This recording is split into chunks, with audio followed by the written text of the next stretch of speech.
தனுசரி, நான் உனக்கு ஒரு சில கார்ட்ஸ் காட்டுவேன். அதில் கீழே இருக்க ஆல்ஃபபெட்டுக்கு 2 பிக்சர்ஸ் இருக்கும். அதில் என்ன பிக்சர் மேட்ச் ஆகுதோ அது நீ சொன்னோம்.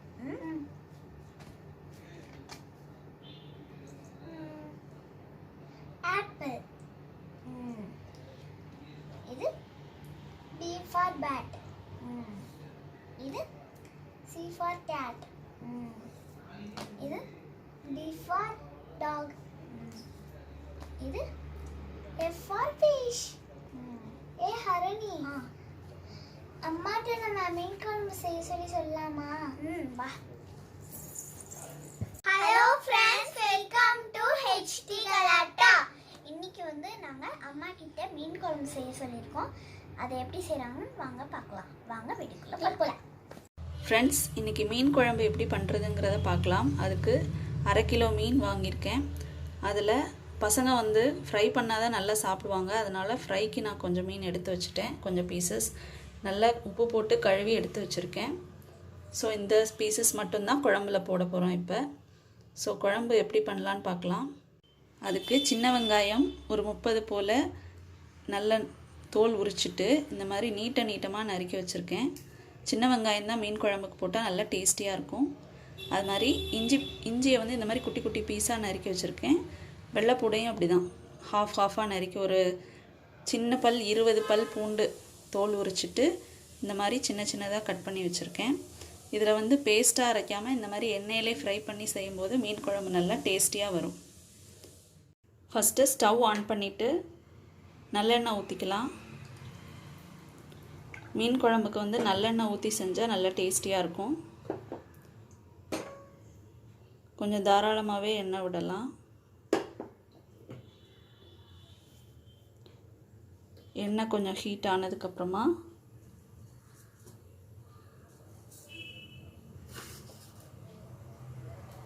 ஒரு ஸ்பூன் சோம்பு, 1/2 டீஸ்பூன் வெந்தயம்,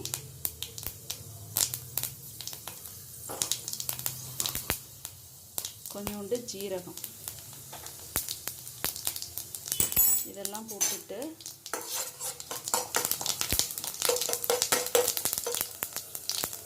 சின்ன வெங்காயம் பொடியாக கட் பண்ணி வச்சுருக்கிறத நம்ம அதில் சேர்த்துடலாம்.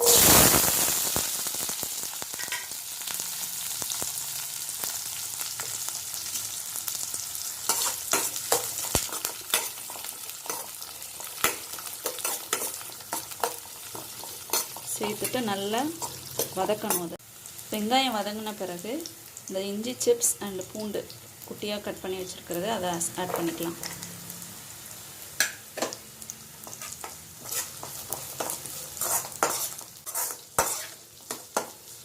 மீன் இருக்கிற நான்வெஜ்லேயே உடம்புக்கு ரொம்ப நல்லது. அதனால் அடிக்கடி மீன் சாப்பிட்றது நல்லது. எந்த ஒரு நான்வெஜ் விட மீன் சாப்பிட்றது நல்லது.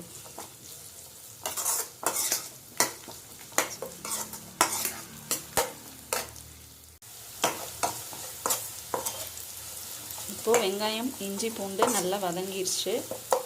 ஸோ இப்போது இதில் ஒரு ஸ்பூன் மஞ்சள் தூள்,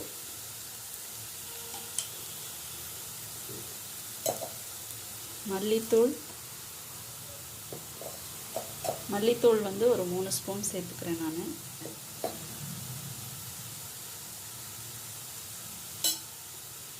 மிளகாத்தூள் 1 ஸ்பூன்,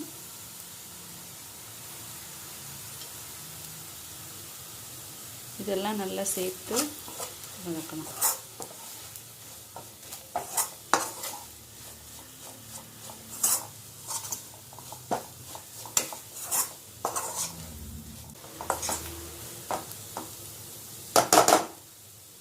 நல்லா சேர்ந்துருச்சு. இப்போது புளி கரைசல் ஒரு சின்ன லெமன் அளவுக்கு உள்ள புளியை கரைச்சி வச்சுருக்கேன். அதை ஆட் பண்ணிக்கிறேன்.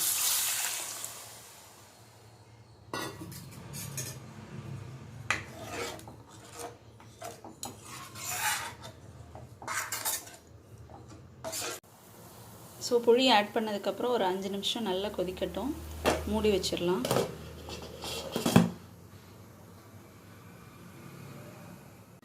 இப்போ 5 நிமிஷம் ஆயிடுச்சு. இந்த ஸ்டேஜில்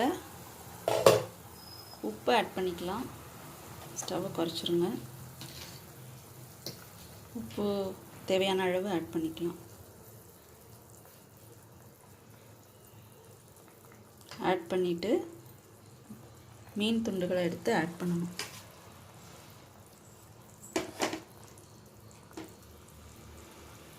குழம்புல போடக்கூடிய மீனை ஒன்று ஒன்றா ஆட் பண்ணணும்.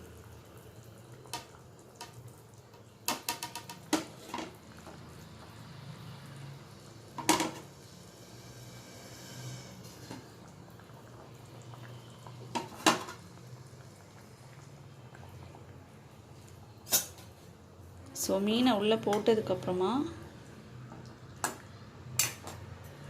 ரொம்ப கலக்கி விடக்கூடாது. சிம்மில் வச்சு ஒரு 5 மினிட்ஸ் மட்டும் கொதிக்க விடணும். மீன் நல்லா வெந்துடும். ரொம்ப வெந்துருச்சு அப்படின்னா மீன் இதாகிடும், குழம்போடு கலந்துரும். ஸோ சிம்மில் வச்சுட்டு மீனை உள்ளே போட்டதுக்கப்புறமா சிம்மில் வச்சுட்டு மூடி வச்சிடலாம். அது ஒரு 5 மினிட்ஸ் வேகட்டும்.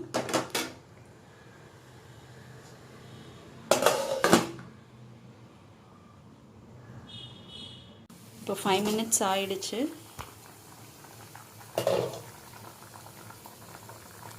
மீன் நல்லா வெந்திருக்கு.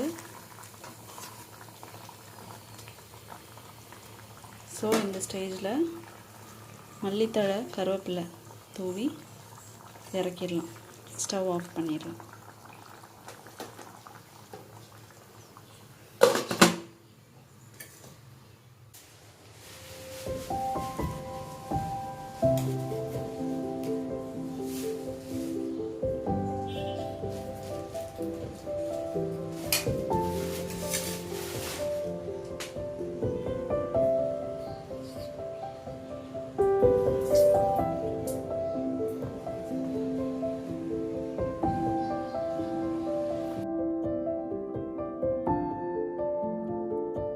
என்ன ஃப்ரெண்ட்ஸ், எங்கள் அம்மா மீன் குழம்பு செஞ்சாங்க, சூப்பராக இருந்தது.